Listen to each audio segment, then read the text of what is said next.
बिस्मिल्लाहिर्रहमानिर्रहीम और अस्सलाम वालेकुम। 21 सितंबर पाकिस्तान में इतवार की दोपहर और सबसे पहले काउंटडाउन 69 डेज टू गो। 69 दिन बाकी हैं फील्ड मार्शल आसिम मुनीर की दूसरी रिटायरमेंट और मुल्क में नए आर्मी चीफ के आने में। पहले भी मैंने बात की थी कि देखते हैं फील्ड मार्शल आसिम मुनीर अपने इदारे का जो मेयार है, क्वालिटी है, स्टैंडर्ड है, कल्चर है, उसके ऊपर एतमाद करते हैं या नहीं। उन्हें लगता है कि उन्हीं की जेर निगरानी जो उनका इदारा है वो वाकई टैलेंट पैदा कर रहा है या नहीं कर रहा। उन्हें एतबार है अपने इदारे के ऊपर कि वो कामयाब और ज़हीन जनरल्स को पैदा कर रहा है या नहीं जो उनकी जगह पर आर्मी चीफ बन सकते हैं, या उन्हें लगता है कि नहीं, मिलिट्री के अंदर इस वक्त उनकी तरह का टैलेंट जो है वो अब मज़ीद पैदा नहीं कर पा रही मिलिट्री। ऑर्गेनाइजेशनल कल्चर जो है वो कमज़ोर हो गया है और दबंग किस्म के जर्नल्स अब पैदा नहीं हो रहे। तो इसलिए कोई और जर्नल, जितने भी जर्नल्स उनसे जूनियर हैं, उनमें से किसी को वो इस काबिल नहीं समझते कि वो आर्मी चीफ बन सकते हैं। तो अगर तो वहाँ टैलेंट की शदीद कमी हुई और वाकई मजबूरी हुई कि वहाँ पर कोई और जनरल जो है वो आर्मी चीफ की जिम्मेदारियाँ संभालने के काबिल नहीं, तो फिर तो मजबूरन उन्होंने, आपको पता है कि एक्सटेंशन ही लेनी पड़ेगी। अगर उन्हें एतमाद हुआ मिलिट्री के इंस्टीट्यूशन के टैलेंट के ऊपर, तो फिर वो 29 नवंबर को घर चले जाएंगे। और इस सिलसिले में आपने देखा कि बहुत बड़ी तादाद में पाकिस्तानियों ने अजानें भी दी हैं ताकि उनसे खलासी हो, उनसे जान छूट जाए, उनके जुल्म से जान छूट जाए। और उस पर अब तरह तरह के फतवे भी आ रहे हैं और आप देख रहे हैं कि अजान देने को अब भी जो है वो गुनाह के तौर पर पेश किया जा रहा है। बदकिस्मती से ऐसे ऐसे, मैं बेहूदगी कहूँगा, ये की जा रही है कि इस्लाम का एक बहुत ही इंपॉर्टेंट रुकन है, जुज़ है, रुकन कह दिया मैंने, अजान, इस पर भी फतवा लग जाएगा। यही वजह है कि मैं मज़हब को बहुत ज़्यादा डिस्कस नहीं करता, क्योंकि ज़ाहिर है हम मजहबी स्कॉलर नहीं है। ज़रा सी ज़ुबान में इधर से उधर मामला हो जाए तो आप पर फतवा लग जाता है। इसीलिए मेरी कोशिश होती है कि मजहबी मामलात में ना ही ज़्यादा बातचीत करूँ, ना ही सियासत के अंदर मजहबी मामलात को लेकर आऊँ और ना ही उन पर डिस्कशन करूँ। लेकिन अब सूरत हाल ऐसी है कि मजबूरन उस पर डिस्कशन करनी पड़ रही है। बहरहाल ये तो सूरत हाल जो है वो देखते हैं फील्ड मार्शल साहब क्या करते हैं। लेकिन जो पहली खबर आपके सामने रखने जा रहे हूँ, पाकिस्तान ने अब वीडियो जारी की है पहले JF थंडर 17 जो है उसकी, जो उड़ान भरकर सीधा सऊदी अरब पहुंचा है और उसमें लफ्ज़ इस्तेमाल किया है होम बेस। मीन दोनों बेसिस को अपनी ही बेसिस करार दिया है। दूसरे लफ्ज़ों में अगर आप इस वीडियो की टेक्निकलिटी को देखें, और ये भी दिखाया है कि ये परवाज़ जो है ये मुसलसल रही है। और ये दिखाने की, असल में इस वीडियो को इस वक्त शाया करने का मकसद ये है कि पाकिस्तान एयरफोर्स, और दूसरे लफ्ज़ों में पाकिस्तानी जो फील्ड मार्शल साहब हैं, ज़ाहिर है वही एग्रीमेंट करके आए हैं, तो पाकिस्तानी फ़ौज अब ये पैगाम दे रही है पूरी दुनिया को कि सऊदी अरब और हम दूर नहीं हैं बहुत ज़्यादा जोग्राफिकली, और हमारे जहाज़ जो हैं वो बगैर किसी स्टॉप के सऊदी अरब पहुंच सकते हैं। और ये ज़रूर दिखाया है कि दौरान परवाज़ रिफ्यूल किया गया है जहाज़ को, इस वीडियो में ये दिखाया गया है, और बगैर किसी स्टॉप के, मतलब नॉन स्टॉप जो है वो ये परवाज़ जो होम बेस से उड़कर, ज़ाहिर है कराची या अब मुझे एग्जैक्टली नहीं पता किस बेस से उड़ाया गया है इस जहाज़ को, लेकिन ज़ाहिर है जो भी करीब तरीन होगा सऊदी अरब के, उस बेस से उड़ाकर तो इसे सऊदी एयर बेस के ऊपर जाकर उतारा गया है इस जहाज़ को। ये एक मैसेजिंग है ज़ाहिर है पूरी दुनिया को कि अब सऊदी अरब की जो एयर स्पेस है उसकी रखवाली भी पाकिस्तान करेगा। उसके साथ ही साथ एक और डेवलपमेंट हुई है जो बहुत ही इंटरेस्टिंग है, पिछले व्लॉग में भी मैंने बताई है, लेकिन अब वो और खुलकर आ गई है सामने। मैंने आपको ये बताया था कि जो लेगेसी मीडिया है पाकिस्तान का, कन्वेंशनल मीडिया है, उसको ये अहकामात थे कि आपने किसी सूरत भी एटॉमिक बम, एटॉमिक जो हमारी स्ट्रेंथ है उसके ऊपर बात नहीं करनी, न्यूक्लियर के ऊपर बात नहीं करनी, सऊदी अरब और पाकिस्तान की डील के हवाले से न्यूक्लियर इश्यूज़ के ऊपर बात नहीं करनी। अब आपको पता है कि शाजिब खानज़ादा साहब को इंटरव्यू देते हुए जो डिफेंस मिनिस्टर हैं उन्होंने ये कह दिया कि पाकिस्तान जो है वो उसके जो न्यूक्लियर असासे हैं वो भी इस्तेमाल होंगे, वो भी सऊदी अरब की स्वाबदीद पर होंगे। अगर कोई ऐसा मामला बना तो पाकिस्तान के न्यूक्लियर असासे भी सऊदी अरब के दिफा के लिए मौजूद होंगे। मतलब ये जो एग्रीमेंट हुआ है इसमें बिल्कुल ब्लैंकेट एग्रीमेंट है, सब कुछ इसमें शामिल है। अब फील्ड मार्शल साहब ने तो ये लाइव इंटरव्यू दे दिया, चल भी गया। फील्ड मार्शल कह दिया माजरत, वजीर दिफा ख्वाजा मोहम्मद आसिफ साहब ने, जो टेक्निकली फील्ड मार्शल के बॉस है लेकिन वैसे वो उनके अर्दली हैं हकीकत में। तो अब ख्वाजा आसिफ साहब ने ये बयान दे दिया। बाद में फिर पता चला कि ISI का जो मीडिया विंग है उसने सरजनश भी की है, ख्वाजा आसिफ की भी की है, और उसके साथ साथ पाकिस्तान के TV चैनल्स को कहा है कि इस बयान को ना चलाया जाए। ये जो न्यूक्लियर से रिलेटेड बातचीत है, दूसरे लफ्ज़ों में हमारे जो जनरल साहबान हैं वो मीठा मीठा हप हप तो करना चाहते हैं। ताहिर अशरफी साहब ने भी बैठकर बात की है कि हमें जो मुकद्दस मकामात की सिक्योरिटी हमें मिली है, लेकिन मुकद्दस मकामात की सिक्योरिटी में अगर न्यूक्लियर बम की ज़रूरत है तो वो हम बात नहीं करना चाहते, क्योंकि उससे मामलात कहीं और चले जाएंगे और ख़राबी हो जाएगी। और ये अब सूरत हाल सामने नज़र आई है कि तमाम TV चैनल्स को रोक दिया गया। आगे चले तो राणा सनाउल्लाह साहब का एक बड़ा मानी खेज बयान है, वो आपके सामने रखते हैं। वो कहते हैं कि मोहसिन नकवी का अब वज़ीर आज़म बनना नामुमकिन हो गया है। जी हाँ, मतलब वो कहते हैं कि पुलों के नीचे से बहुत सारा पानी बह चुका है। ये लग रहा है कि जो मरी में डील हुई है, और अब नवाज़ शरीफ साहब जो UK गए हैं, मैंने आपको पहले भी कहा था कि UK में भी गारंटर्स जो है वो बैठेंगे। और हमारी इतलात अब आज के व्लॉग में आपको ये कंफर्म इतलात नहीं है जो अभी दे रहा हूँ, इसको सुनी सुनाई समझें, गॉसिप समझें, क्योंकि इसकी कंफर्मेशन मैं नहीं कर सकता जो खबर आपको देने लगा हूँ। लेकिन हमें कुछ ज़राए ने यह बताया है कि वहाँ पर फील्ड मार्शल की और नवाज़ शरीफ की एक खसूसी मुलाकात हो रही है, जिसमें मिडल ईस्ट से कुछ गारंटर्स जो हैं वो शामिल होंगे, वो भी उस मुलाकात के अंदर शामिल होंगे और वहां पर तय होगा कि फील्ड मार्शल को 2 साल की एक्सटेंशन देनी है या 5 साल की देनी है। जाहिर है नवाज शरीफ साहब वैसे तो बेचारे कुछ नहीं कर सकते, फील्ड मार्शल ने मर्जी से ही लेनी है, लेकिन फिर भी फील्ड मार्शल चाहते हैं कि नवाज शरीफ को भी शामिल कर लिया जाए ताकि मामलात खराब ना हो।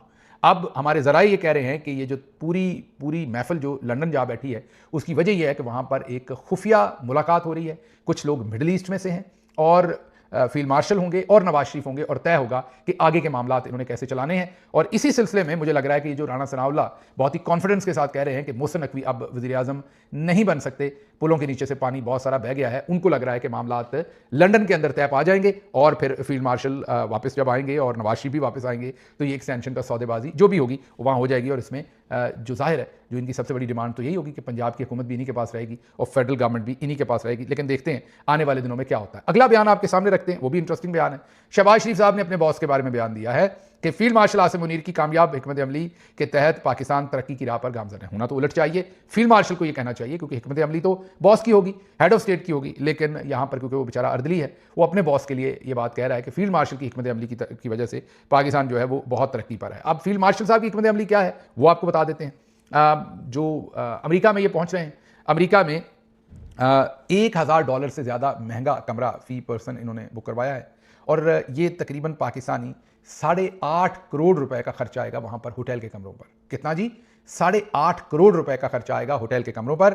ये इनकी अपना अखबार, मतलब ये कोई हम नहीं कह रहे कि ये जंग जियो ग्रुप द न्यूज़ ने ये खबर लगाई है, ये माउथ पीस है इनका अपना। अगर ये 8.5 करोड़ कह रहे हैं तो आप यही सोचिए कुछ 30 करोड़ लग रहे होंगे, क्योंकि इस अखबार में बड़ी फिल्टर होकर बात आई होगी, जनरल साहबान की मर्जी से आई होगी कितना लिखना है। तो जो फील्ड मार्शल साहब की हिकमत अमली है वो ये है कि पाकिस्तान ये 68 लोगों का डेलीगेशन वहाँ पर पहुँच रहा है माशाल्लाह से, और ये जितने अल्ले तल्ले होंगे इन सब के पैसे जो हैं वो आपके टैक्स के पैसों से वहाँ पर दिए जाएंगे। अब जरा लंदन की खबर ले ले। लंदन में पाकिस्तान तहरीक इंसाफ ने एक तगड़ा मुजाहरा किया है, उसकी ये कुछ फुटेज, कुछ तस्वीरें आपको हम दिखा देते हैं स्क्रीन पर। और वजह उसकी यही है कि वहाँ पर फील्ड मार्शल आसिम मुनीर मौजूद हैं, उनके खिलाफ और उनकी रजीम और उनकी पॉलिसीज़ के खिलाफ पाकिस्तान तहरीक इंसाफ ने वहाँ पर भरपूर मुजाहरा किया है। जितने भी इसके अकाबरीन हैं जिन्होंने इसके अरेंजमेंट किया, हम सबकी सताइश करते हैं, सबको मुबारकबाद भी देते हैं और ये कहते हैं कि बहुत ही उम्दा काम है कि इसको आपने बर वक्त ऑर्गेनाइज़ किया इस प्रोटेस्ट को। इसी तरह से न्यूयॉर्क में भी आज ही हमें पता चला है कि न्यूयॉर्क में भी प्रोटेस्ट हो रहा है, और वो प्रोटेस्ट हो रहा है जब फील्ड मार्शल आसिम मुनीर और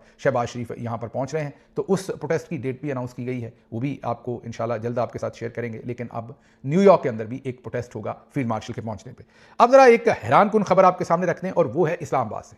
चेयरमैन पीटीए जनाब हाफिज, जी हाँ, मेजर जनरल हफीज़ुर रहमान, उन्होंने सबको हैरान कर दिया है। उन्होंने अब यह खबर दी है कि 3 लाख अफराद का डाटा जो है वो चोरी हो गया। और ये 3 लाख अफराद कौन है? हुज्जाज, जी हाँ, जो पाकिस्तान से हज करने के लिए अप्लाई किया था। जिन 3 लाख अफराद ने, उनका शनाख्ती कार्ड नंबर, उनके बैंक के डाटाज, उनका फ़ोन नंबर, उनका घर का एड्रेस, उनके नाम, उनकी डेट ऑफ बर्थ, उनका सारा डाटा जो है वो चोरी हो गया है। वो डार्क वेब पे चला गया और बिक रहा है पाकिस्तानियों का डाटा 500, 1000 रुपए में, मतलब थोक के भाव में। ये 3 लाख हाजियों का डाटा जो है ये बिक गया है और चोरी हो गया है, और जाहिर नाक के नीचे से हुआ है। जनाब हफीज़ुर रहमान साहब के, मेजर जनरल रिटायर्ड हफीज़ुर रहमान, ये इन्होंने वैसे नहीं बताना था, ये इन्होंने सेनेट कमेटी को ब्रीफिंग दी है क्योंकि वो इनसे पूछ रहे थे। यही नहीं, इन्होंने ये भी बताया है कि मेरा अपना सिम का डाटा 2022 से डार्क वेब पर है, इंटरनेट के मसाइल का हल, स्पेक्ट्रम ऑक्शन है। ये जाहिर है स्पेक्ट्रम ऑक्शन में से इन्होंने माल पानी कमाना है मेजर जनरल हफीज़ुर रहमान साहब ने। ये अब इसका हल स्पेक्ट्रम का ऑक्शन ही बता रहे हैं, क्योंकि ऑक्शन होगी, अरबों रुपए में कोई खरीदेगा राइट्स, और उसमें से जाहिर है कोई चुआ चाय पानी जो है वो लोगों को मिलेगी। इसलिए आप देखेंगे कि हर मर्ज का हल जो है वो ऑक्शन बताया जाएगा स्पेक्ट्रम का। लेकिन जो इनकी काबिलियत है वो ये है कि जब से ये बैठे हैं लगातार पाकिस्तान का डाटा चोरी हो रहा है। यही नहीं, नादरा से भी पाकिस्तान का डाटा चोरी हुआ, और वहाँ पर भी लेफ्टिनेंट जनरल रिटायर्ड मुनीर अफसर, पता नहीं अभी रिटायर हुए हैं कि नहीं, वैसे जब उन्होंने संभाला था नादरा को तब तो वो सर्विंग थे, रिटायर नहीं हुए थे। तो आप ये ज़रा गौर कर लीजिए कि दोनों तरफ मामला क्या चल रहे हैं। अच्छा जी, अगली खबर जो आपके सामने रखेंगे क्विकली वो है कि इमरान खान साहब का ट्विटर अकाउंट बंद करवाने के लिए इस्लामाबाद हाई कोर्ट में रिट कर दी गई है। मुहिब्बे वतन पाकिस्तानी है गुलाम मुर्तज़ा खान। जब मुहिब्बे वतन पाकिस्तानी हो तो समझ लें कि आईएसआई का टाउट है कोई, और ये आईएसआई का कोई टाउट गुलाम मुर्तज़ा खान के ज़ुम्मे ये लगाया गया कि आप इस्लामाबाद हाई कोर्ट में ये प्रेयर करें कि इमरान खान जो है वो मुल्की सलामती के खिलाफ और मतनाज़ किस्म के ट्वीट करते हैं, पाकिस्तानी इदारों के खिलाफ ट्वीट करते हैं, उनके ट्विटर अकाउंट के ऊपर पाबंदी लगाई जाए। हमें ज़रा ये बता रहे हैं कि ये भी कहा जा रहा है कि जो लोग इमरान खान का ट्विटर रीट्वीट करते हैं, रीपोस्ट करते हैं, उन पर भी पाबंदी लगाई जाए, उनको भी इस कानून के अंदर लाया जाए। अब इनकी एक तो अकल नहीं है, पढ़े लिखे काम है, ऊपर से अकल नहीं करते। अगर ये पहली बात तो होगा नहीं, लेकिन अगर ये करवा भी लेते हैं तो इमरान खान किसी और अकाउंट को मुख्तस कर देंगे कि वो मेरा अकाउंट से वहाँ से मेरा ट्वीट हुआ करेगा, उसको बंद करवाएंगे तो इमरान खान किसी और अकाउंट से करवा देंगे। तो समझ से बाहर है। अभी ये कह रहे थे कि इमरान खान किस्सा पानी ना है, और अभी उनके ट्विटर अकाउंट से इनको इतना डर लग रहा है कि इनसे मामला चल नहीं रहा। अगली खबर जी, तहरीक इंसाफ के जलसे का ऐलान 27 सितंबर, जी हाँ 7 दिन के बाद, 27 या 6 दिन कह लें, 27 सितंबर 4 बजे शाम को तहरीक इंसाफ का ये जलसा होगा पेशावर में। ज़ाहिर है रिंग रोड मोटरवे चौक के ऊपर, ज़ाहिर है इसकी जो भी वेन्यू वगैरह है वो हतमी तौर पर ऐलान हो जाएगा। लेकिन फिलहाल जो इन्फॉर्मेशन सामने आई है वो ये है कि 27 सितंबर को तहरीक इंसाफ एक बड़ा शो करेगी पेशावर के अंदर। एक ज़ाहिर है इमरान खान साहब की डायरेक्शन थी जेल से कि जलसा किया जाए, और देखते हैं ये जलसा किस तरह से होता है, कितना बड़ा होता है। लेकिन 27 सितंबर का दिन जो है वो इस जलसे के लिए मुख्तस किया गया है। अब जरा आगे चलते हैं। कैप्टन सफदर साहब ने एक और तगड़ा बयान दिया है, वो भी जैसे जैसे फील्ड मार्शल की एक्सटेंशन करीब आ रही है। कैप्टन साहब ने कल कहा था कि किसी को भी एक्सटेंशन नहीं मिलनी चाहिए। आज उन्होंने एक नया काम कहा है। उन्होंने कहा है कि जो कुछ रिहाना डार साहबा के साथ हुआ, जैसे उन्हें घसीटा गया, ये बहुत ही शर्मनाक है। और उन्होंने कहा कि मैंने ख्वाजा आसिफ से पूछा कि ये क्या कर रहे हो। ख्वाजा आसिफ ने कहा कि ये मैं नहीं कर रहा, रियासत कर रही है। तो कैप्टन सफदर साहब ने आज फिर बबांगे दोहल इल्ज़ाम लगाया, ये कह लें कि उन्होंने बबांगे दोहल ये बताया कि ये सारा काम फील्ड मार्शल करवा रहे थे, क्योंकि रियासत का लफ्ज़ वो इस्तेमाल कर रहे हैं, ज़ाहिर है जनरल साहबान के लिए इस्तेमाल हो रहा है। तो उन्होंने ये कहा कि मैंने ख्वाजा आसिफ से पूछा कि ये तुम क्या कर रहे हो, ये औरत की तजलील इस तरीके से तो हमारे ना माशरे में जायज़ है, ना मज़हब में, ना कल्चर में, तो आप ये कौन से गंदे काम कर रहे हैं। तो उन्होंने कहा कि ख्वाजा आसिफ ने आगे से कहा कि ये मैं नहीं कर रहा, ये रियासत कर रही है, मैं इसमें इन्वॉल्व नहीं हूँ। तो कैप्टन सफदर ने लगातार दूसरे दिन फील्ड मार्शल आसिम मुनीर के गले में ये नया ढोल पहनाया है। पहले उन्होंने कहा कि किसी को एक्सटेंशन नहीं मिलनी चाहिए, और आज उन्होंने वाज़े तौर पर उन्हें जिम्मेदार ठहरा दिया है कि औरतों की तजलील जो हुई है वो उनके अहकामात पर हुई है, उनकी तरफ से हुई है। ख्वाजा आसिफ हों या दूसरे लोग हों, वो तो बहाना बने हैं। मैं पहले दिन से आपको कह रहा हूँ कि कैप्टन सफदर जो है वो इस खानदान में वाहिद दबंग आदमी है जो काम की बात करते हैं, लाइव इंटरव्यू भी दे देते हैं, वो एक दबंग शख्सियत हैं। और आगे चलते हैं, इस मामले में आपको आने वाले दिनों में भी बताएंगे, क्योंकि एक और बयान भी उनका इसी से मुंसलिक है। उन्होंने कहा कि जब कलसूम नवाज साहबा बिस्तरे मर्ग पर थीं तो उनकी कैंपेन चलाने को उनको जिम्मेदारियां मिली, तो उन्होंने कहा कि मुझ पर बल्ब के साथ हाफिज़ सईद को छोड़ा गया, जिसका GHQ में UPS है। उन्होंने दूसरे लफ्ज़ों में हाफिज़ सईद की पार्टी जो थी उसको कलसूम नवाज साहबा के इलेक्शन में खड़ा करने का इल्ज़ाम भी जनरल साहबान के ऊपर लगाया, और बताया कि जनरल साहबान ने उन्हें लॉन्च किया था। वाज़े तौर पर कैप्टन सफदर जो है वो बूट को इज़्ज़त नहीं दे रहे, वो वोट को इज़्ज़त देने की तरफ ज़्यादा माइल है। अगली खबर उनकी दुल्हन, उनकी बेगम है, उनकी ज़ौजा हैं, उनकी वोटी हैं पंजाबी में कहते हैं, और उनकी स्पाउस हैं मरियम नवाज साहबा, और वो साहिवाल इंतज़ार गई हैं तशरीफ़ लेकर। और आपको पता ही है कि रेड कार्पेट उन्हें तो उधर भी मिलता है जब वो पहुंचती हैं, सैलाब में भी। तो यहाँ पर हमें मुन्ना भाई MBBS की वो फिल्म याद आ गई, जिसमें जब उसके मुन्ना भाई के वालिद उनको मिलने आते थे, तो वो तो क्योंकि मुन्ना भाई तो बेचारे बाजी की तरह, वो भी मेडिकल कॉलेज, वो डॉक्टर तो थे नहीं, तो वो भी बाजी की तरह झूठे डॉक्टर ही थे। तो वो जिस तरीके से अपनी सारी वो जो उनकी जगह थी जहाँ पर वो गुंडागर्दी करते थे, उसको कैसे एक हॉस्पिटल में कन्वर्ट करते थे, वो रातों रात सब कुछ हो जाता था, या रातों रात का मतलब है कि चंद मिनटों में सारी चीज़ें सीधी हो जाती थी। बिल्कुल वही फुर्तियाँ नजर आई हैं साहिवाल के अंदर। जो रोड 2 साल से मुकम्मल नहीं हुई थी, 2 दिन में मुकम्मल हुआ। ग्रीन बेल्ट पर पौधे भी लग गए, दीवारें रंगीन हो गई, पोल्स कल तक लग जाएंगे। तो जो दीवारें टूटी हुई हैं वो बन गई हैं। तो एक दफ़ा बिल्कुल जलथल कर दी है सारी नवाजिशों की साहिवाल के ऊपर इंतज़ामिया ने रातों रात। और ये बिल्कुल मुन्ना भाई MBBS वाला ही काम है। वो मुन्ना भाई MBBS था, ये मरियम बीबी MBBS है। तो ये मरियम बीबी MBBS, अब आप MBBS वो वाला तो नहीं है इनका मेडिकल वाला, ये कोई और ही है, वो आप खुद समझ लें कि वो क्या हो रहा है। अच्छा जी, डक्की एक जो यूट्यूब और टिकटॉक से शोहरत याफ्ता, जिनको डक्की भाई कहते हैं, उनके खिलाफ कार्रवाई करने वाले FIA के अफसर चौधरी सरफराज मुअत्तल कर दिए गए हैं। जुए की तशहीर के केस में ये बड़े मुतहरक थे।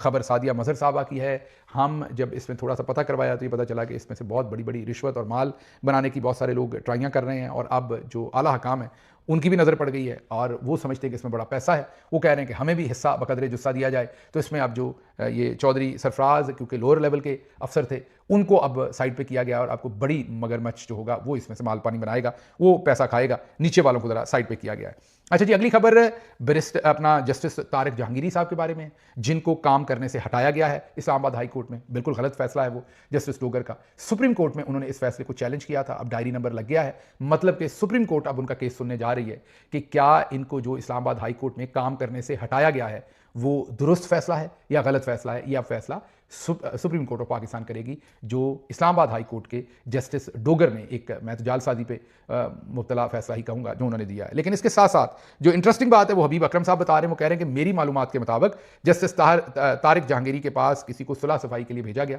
जाहिर है उनका इशारा जनरल सामान की तरफ ही है कि पाकिस्तानी मिलिट्री जनरल्स ने भेजा। उन्होंने ये नहीं कहा, ये मैं उसकी इंटरप्रिटेशन कर रहा हूँ कि आपकी डिग्री का मसला सेटल हो जाएगा, आप एक चीज़ कबूल कर लें, आप इस्लामाबाद हाई कोर्ट से लाहौर हाई कोर्ट जो है वो ट्रांसफ़र हो जाए। हमें आप इस्लामाबाद हाई कोर्ट में नहीं चाहिए, हम आपको बाकायदा हाई कोर्ट के जज के तौर पर यहां से ट्रांसफ़र करके लाहौर हाई कोर्ट भेज देते हैं। आपकी डिग्री भी जाली से असली बना देंगे। पहले असली से जाली बनाई है झूठे तरीके से, जाहिर है डिग्री तो उनकी असली ही है, पहले असली से जाली बनाई है, अब जाली से वापस असली बना देंगे। तो आप मान जाएं और आपको हम लाहौर हाई कोर्ट में ट्रांसफ़र कर देते हैं। जिसके जवाब में उन्होंने ये कहा कि मैं नौकरी के लिए सब कुछ नहीं कर रहा, असूल के लिए कर रहा हूँ, मुझे ट्रांसफ़र नहीं चाहिए, मैं फाइट बैक करूँगा। जीत गया ठीक है, ना जीता तो तब भी ठीक है, लेकिन मैं इस पर फाइट बैक करूँगा। आखिरी खबर जो आपके सामने रखनी है वो है कि चौधरी शुजात साहब को पाकिस्तान बॉडी बिल्डिंग फेडरेशन का चेयरमैन मुंतखब कर लिया गया है। मुझे समझ नहीं, क्योंकि चौधरी साहब हमारे बुजुर्ग हैं, हमारे लिए तो बड़े ही मोहतरम हैं। वो तो मेरे ख्याल रिटायर हो चुके हैं, मतलब अपनी जो प्रैक्टिकल सियासत और दूसरी चीज़ें, बीमार भी रहते हैं। ये पता नहीं ये जो सुहेल अनवर और दूसरे लोग हैं, मोहम्मद तारिक हसन जो सदर हैं और सुहेल अनवर हैं, इन्होंने ये क्या किया। बार उनके बेटों को इंटरवीन करना चाहिए, और ये क्यों उनके बारे में ऐसी खबरें लगवा रहे हैं, मेरी समझ से बाहर है कि बॉडी बिल्डिंग फेडरेशन का चेयरमैन उनको बनाया गया। ये मेरी तो कम अज़ कम ये समझ में नहीं है। मुझे यहाँ से इजाज़त दीजिए। अल्लाह आपका हामी और नासिर हो। पाकिस्तान जिंदाबाद।